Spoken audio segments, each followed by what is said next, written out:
வாழ் விழுந்தாலும் வீரம் விழவில்லை, சிறைப்பட்டாலும் சுயமரியாதை சரியவில்லை. தமிழ் மண்ணில் நடந்த ஒரு போர் அல்ல இது, மானத்துக்கும் அதிகாரத்திற்கும் நடந்த கடைசி யுத்தம். திருப்போர் புறம். அங்கேதான் சங்ககால சோழன் செங்கனான் சங்ககால சேரன் கணைக்கால் இரும்புரையை போரில் வென்று கைதாக்கினான். வெற்றி சோழனுக்கா தோல்வி சேரனுக்கா? இல்லை, இது வரலாற்றின் மிகப்பெரிய சோதனை. உறையூர் குடைவாயில் கோட்டை, அங்கே ஒரு சிறை. அந்த சிறையில் ஒரு அரசன் அடைக்கப்பட்டான். ஆனால் அவன் கைதி இல்லை, இன்னும் அவன் ஒரு அரசனே. காலம் தாழ்த்தி தரப்பட்ட ஒரு குடம் தண்ணீர், அதை பார்த்து கணைக்கால் இரும்புரை சிந்தித்தான். அரசனுக்கு தாமதமான நீர் அமுதமல்ல, அது அவமானம். அந்த தண்ணீரை பருகவில்லை, அதற்கு பதிலாக ஒரு பாடல் எழுதினான். சிறையில் சங்குலிகளுக்குள் ஒரு வீரன் எழுதிய சுயமரியாதையின் கடைசி கவிதை. இந்த பாடல் சொல்லியது ஒன்றுதான், உயிர் போகலாம் ஆனால் மானம் போகக்கூடாது. அந்த கவிதையை வைத்துவிட்டு கணைக்கால் இரும்புரை உயிர் துறந்தான். அந்த நொடியில் யார் வென்றனர்? சோழனா சேரனா?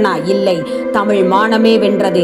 செங்கனான் சங்ககால சோழனின் கடைசி அரசன், கணைக்கால் இரும்புரை சங்ககால சேரனின் கடைசி அரசன். ஒரே காலம், ஒரே மண், ஒரே வீர மரபு. ஒருவன் போர்க்களத்தில் வென்றான், மற்றொருவன் சிறையில் நின்று வரலாற்றில் வென்றான்.